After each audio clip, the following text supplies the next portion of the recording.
Bonjour, aujourd'hui je vais lire des extraits de Punja, euh, en français bien sûr, qui ont été chantés par Punja lors de rencontres avec ses élèves, ses disciples, ses amis, ceux qui venaient l'écouter, le voir. Voilà. Donc c'est dans ce très beau livre, hein, Cela, ainsi parlait Punja, aux éditions Inner Quest, qui ont également publié au moins un autre très beau livre de lui qui s'appelle À la source de l'être, qui est vraiment très très beau. Ok. Le soi est ce que tu es. Tu es cet insondable en qui expérience et concepts apparaissent. Le soi est cet instant qui jamais ne vient et jamais ne s'en va. Il est le cœur, l'atman, le vide.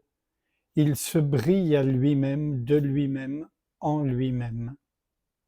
Le soi est ce qui insuffle la vie. Inutile de le chercher, il est ici. Tu es cela par quoi tu chercherais, tu es ce que tu recherches, et cela est le tout qui est. Il n'y a que le soi.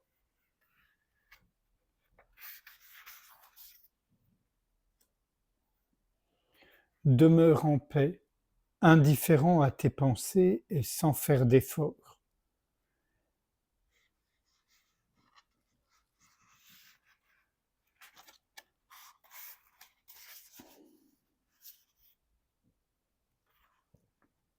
Tu n'as qu'à observer d'où provient le mental, d'où provient la pensée, quelle est la source de cette pensée. Plonge avec ce mental et remonte en amont où il a vu le jour, et tu t'apercevras que tu as toujours été libre et que tout n'a jamais été qu'un rêve. Observe tes pensées venir de nulle part. Si quelque chose vient de nulle part, quelle consistance peut-elle bien avoir? Est-il possible à quoi que ce soit d'arriver de nulle part? Tout, sans exception, doit être issu de quelque endroit. Si ça ne vient pas de quelque part, ça n'est rien du tout. Donc, si la pensée vient de nulle part, elle doit n'être rien, parce que seul rien vient de nulle part. C'est facile.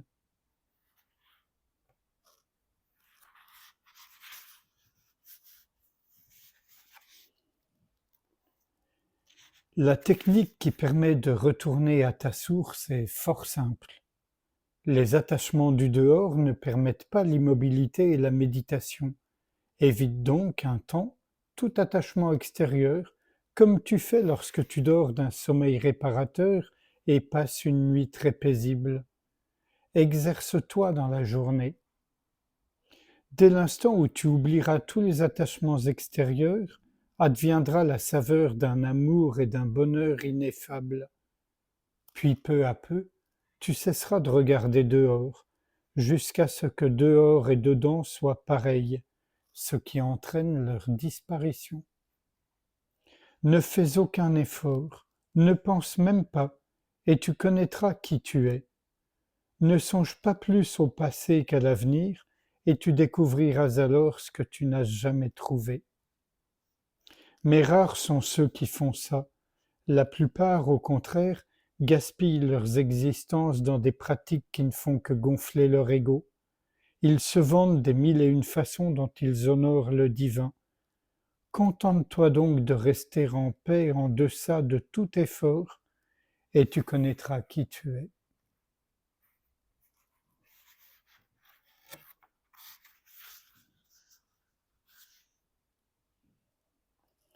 Comment arrêter la pensée?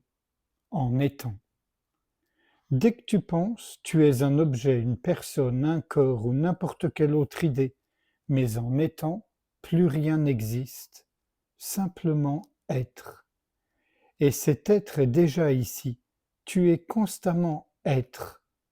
Pour devenir quelque chose, il te faut méditer, réciter un mantra, célébrer un rituel, t'astreindre à une pratique quelconque.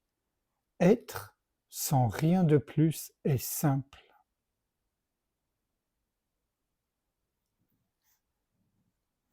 Donc ne pense à rien d'autre, sois simplement. C'est si facile d'être.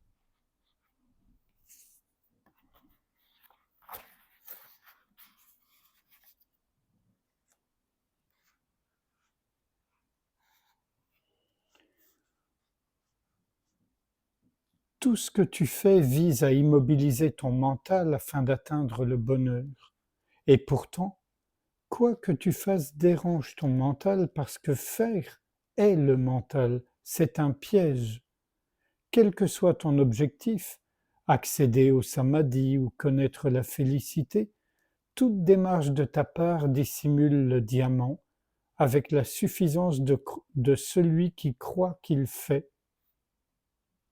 La félicité t'échappe car tu recherches l'éphémère, mais la vérité ne peut être vue, elle est celui qui voit. Cherche par quoi tu mènes ta recherche et tu découvriras qu'être est félicité. Reste tel que tu es, où que tu sois.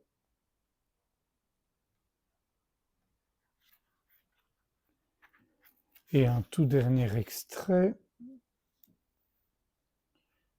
Voici l'essence de l'attitude avisée. Tout ce qui vient, laisse venir. Ce qui demeure, laisse-le s'attarder.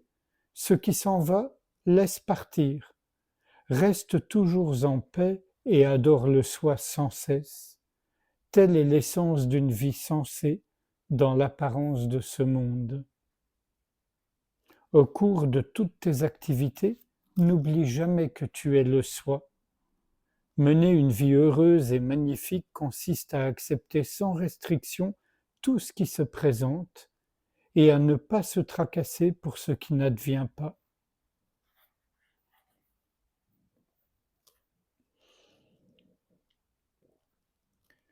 Alors, un petit commentaire.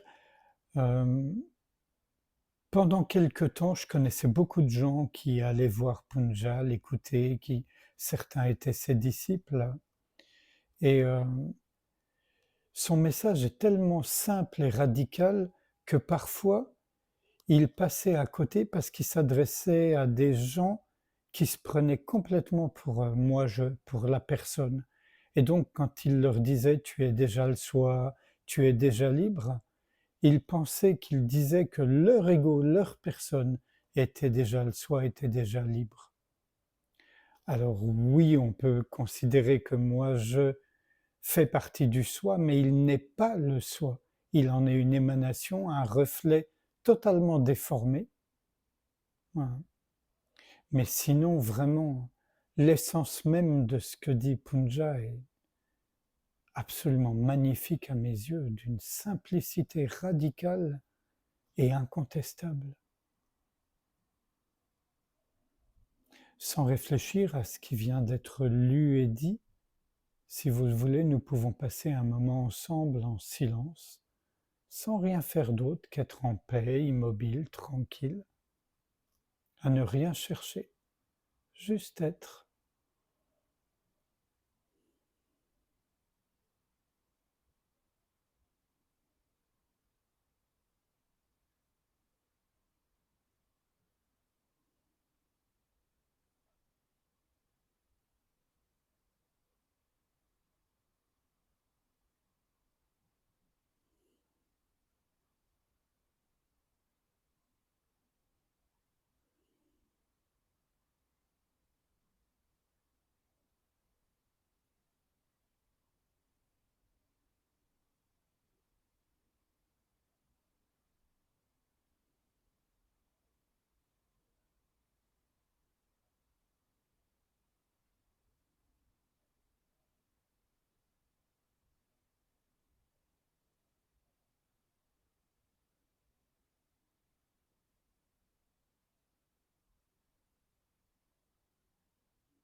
Je vous remercie. À bientôt.